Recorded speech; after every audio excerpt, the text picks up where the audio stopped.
파이코어 팀이 공개한 이번 공식 발표는 많은 파이오니어들이 궁금해하던 질문, 즉 지금 파이는 무엇을 준비하고 있고 어디로 가고 있는가에 대한 방향성을 간접적으로 보여주는 신호라고 볼 수 있습니다.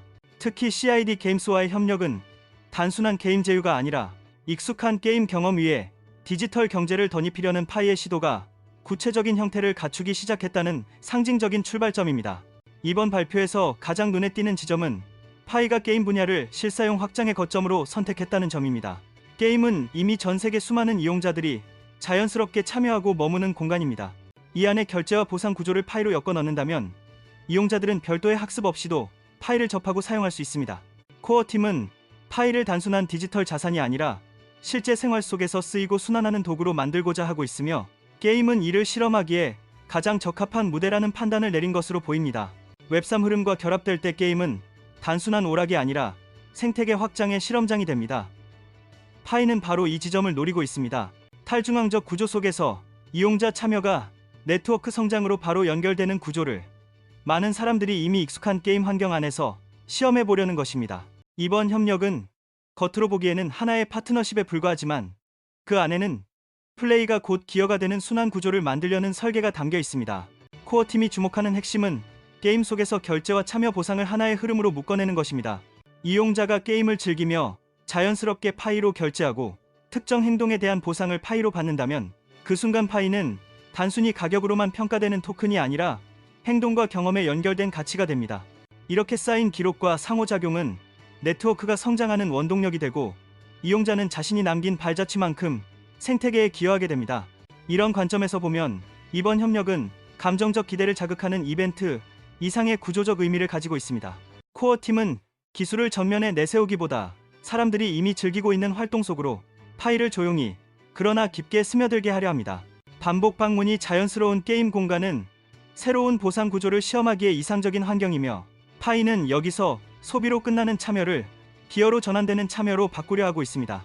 파이가 지금까지 진행해온 해커톤, 개발자 프로그램, 그리고 누구나 쉽게 참여할 수 있는 앱 출시 등도 이 흐름과 연결됩니다. 눈에 확 띄는 거대한 혁신 한 번으로 승부하기보다는 일상 속 작은 사용 경험을 꾸준히 쌓아가는 방식을 택한 것입니다. 프루이티파이와 같은 앱은 기술이 실제 생활과 어떻게 닿을 수 있는지 보여주는 사례이며 게임과의 협력은 이러한 시도를 더욱 넓은 이용자 풀로 확장하는 단계라고 볼 수 있습니다. 코어팀은 생태계가 한 번에 폭발적으로 성장하기를 기대하기보다는 시간이 걸리더라도 스스로 돌아가는 구조를 만드는 데 집중하고 있습니다. 그 중심에는 개발자와 이용자가 각자 위치에서 성장하면서도 서로에게 영향을 주는 순환 메커니즘이 있습니다.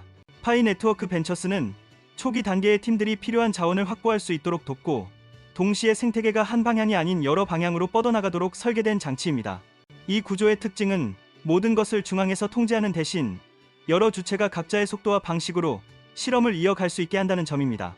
투자가 결합되면 개발자는 더 과감하게 새로운 시도를 할 수 있고 커뮤니티는 그 결과물을 서비스 형태로 접하게 됩니다. 이 과정에서 생태계는 단일 프로젝트가 아니라 다양한 창작자와 이용자가 함께 움직이는 공동의 장으로 변모하게 됩니다. 네트워크 확장의 방식도 같은 맥락에서 이해할 수 있습니다. 파이 네트워크 벤처스는 단순한 자금 제공자가 아니라 함께 방향을 모색하는 동반자의 위치를 지향합니다. 혁신적인 시도를 하는 팀과 나란히 걸으며 생태계가 새로운 트렌드를 수용할 준비를 갖추도록 돕는 것입니다. CID 게임스와의 협력 역시 이런 전략의 연장선에 있습니다. 익숙한 게임 환경 안에서 파이의 기능을 검증하고 이용자의 반응을 바탕으로 실제 사용 구조를 다듬어가려는 시도입니다. 게임 분야가 중요한 이유는 이용자가 억지로 들어가는 공간이 아니라 자발적으로 머무는 공간이기 때문입니다. 이런 환경에서는 결제, 보상, 참여 기록이 하나의 흐름으로 자연스럽게 이어집니다.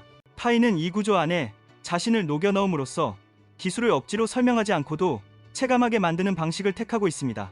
이 협력은 그래서 단지 기술을 적용해보는 정도가 아니라 생태계 구조 자체를 현실 환경 속에서 검증해보려는 실험에 가깝습니다.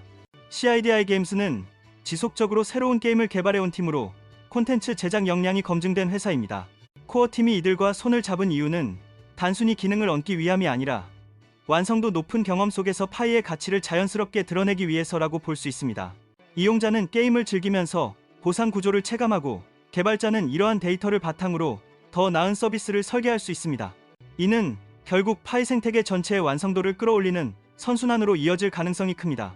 지금까지 이어진 흐름을 하나로 묶어보면 파이는 실사용 중심의 생태계를 지향하고 있다는 점이 분명해집니다. 결제와 참여 보상을 하나의 구조로 통합하고 이를 일상 활동 속에서 자연스럽게 체험하도록 만드는 것이 핵심입니다. 게임과의 협력은 앞으로 등장할 수많은 서비스 확장의 초기 예시로 볼 수 있으며, 이 과정에서 커뮤니티는 단순한 관찰자가 아니라 실제 변화를 함께 만들어가는 주체가 됩니다. 코어팀은 단기적인 성과나 가격 변동에 일희일비하기보다 장기적인 안정성과 실사용 영역의 확장을 우선순위로 두고 있습니다. 분산된 개발자, 다양한 서비스, 그리고 이를 사용하는 커뮤니티가 서로 연결되면서 서서히 축적되는 성장 곡선을 그리는 전략입니다. 겉으로 보기에는 조용한 움직임처럼 보일 수 있지만, 이런 기반 작업이 충분히 쌓여야 진짜 의미 있는 도약이 가능해집니다. 결국 파이와 CID 게임스의 협력은 작아 보이지만 결코 작지 않은 한 걸음입니다. 기술을 앞세우기보다 경험을 우선시하고 이용자가 일상 속에서 자연스럽게 파이의 가치를 느끼도록 설계된 움직임입니다. 동시에 개발자와 커뮤니티가 함께 움직이는 분산 성장 모델을 통해 생태계가 장기적으로 지속 가능한 형태를 갖추도록 준비하고 있습니다. 이 흐름을 따라가다 보면 파이가 앞으로 디지털 경제 속에서 어떤 위치를 차지하려 하는지, 그리고 왜 느리더라도 이 길을 선택했는지 서서히 보이게 될 것입니다.